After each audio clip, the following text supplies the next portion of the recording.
নমস্কার, তৃষান মম কিচেনে আপনাদের স্বাগত জানাই। আজ আমি আপনাদের সঙ্গে শেয়ার করব টমেটোর চাটনি আমসত্ত্ব খেজুর দিয়ে কিভাবে অনুষ্ঠান বাড়ির মতো বানানো যায়। টমেটোর চাটনির জন্য এখানে লম্বা করে কেটে নিয়েছি টমেটো, এখানে খেজুরগুলোকে একটু ধুয়ে কেটে নিয়েছি, এখানে কিশমিশ ধুয়ে নিয়েছি, আর এখানে আমসত্ত্বটাকেও ধুয়ে কেটে রেখেছি, আর নিয়ে নিয়েছি এক টুকরো লেবু। আমার কড়াই গরম হয়ে গেছে, কড়াইয়ের মধ্যে দিয়ে দেব একটুখানি মৌরি আর একটা এলাচ। এবার এটাকে ভেজে নেব। মৌরি আর এলাচটা আমার ভাজা হয়ে গেছে, এবার এটাকে আমি তুলে নেব, আর এটাকে এবার আমি গুঁড়ো করে নেব। এবার আমি কড়াইয়ের মধ্যে দিয়ে দেব একটু সর্ষের তেল। এটা গরম হয়ে গেছে, এবার এর মধ্যে দিয়ে দেব শুকনো লঙ্কা, একটু ছিঁড়ে নেওয়া তেজপাতা আর একটু সর্ষে।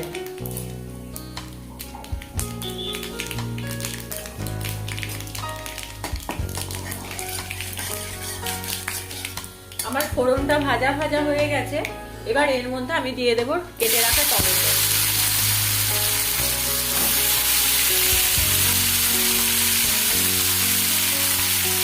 এবার আমি এই টমেটোর মধ্যে দিয়ে দেব পরিমাণ মতো লবণ, আর দিয়ে দেব সামান্য হলুদ গুঁড়ো। তারপর এগুলো একসঙ্গে ভালোভাবে মিশিয়ে নেব, আর টমেটোটা যাতে ভালোভাবে সিদ্ধ হয়ে যায় তার জন্য আমি এটার একটা প্লেট ঢেকে দেব।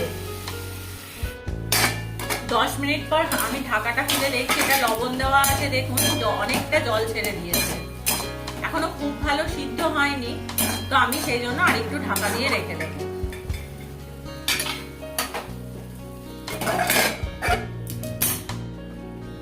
এবারও আমি মিনিট 5 পর ঢাকাটা খুললাম, এবার দেখুন সিদ্ধ হয়ে গেছে টমেটো গুলো।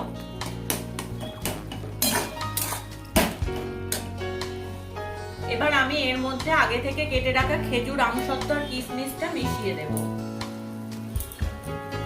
আর এর মধ্যে দিয়ে দেব বেশ খানিকটা চিনি।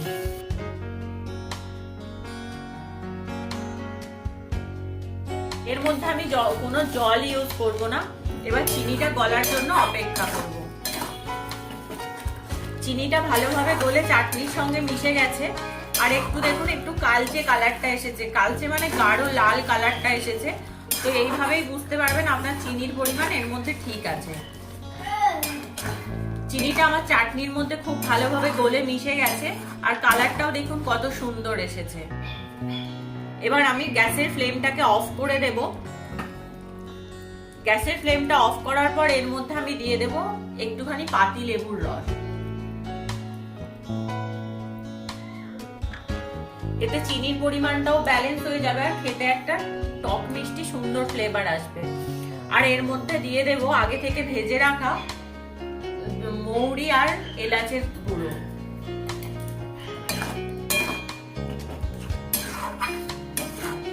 এবার এগুলো সব একসঙ্গে ভালোভাবে মিশিয়ে দেব।